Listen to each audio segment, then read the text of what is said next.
Hola, para quienes trabajamos en Europa, por Europa desde lo local, como nuestro centro Eurodirect, hoy es un día importante.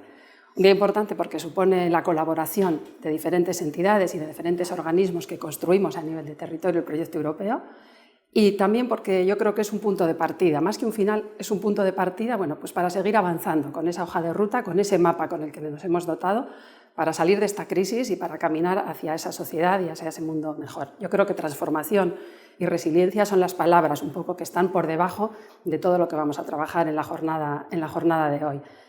Transformación digital, transición ecológica, cohesión, pero sobre todo yo creo personas que estamos por debajo de este proyecto europeo, que somos las que tenemos que protagonizarlo y avanzar con él, con ese espíritu, como nos recordaba la propia presidenta von der Leyen hace unos días, con ese espíritu positivo, solidario y de fortaleza, que es el que también demostramos en aquellos meses duros de la pandemia. Así que bueno,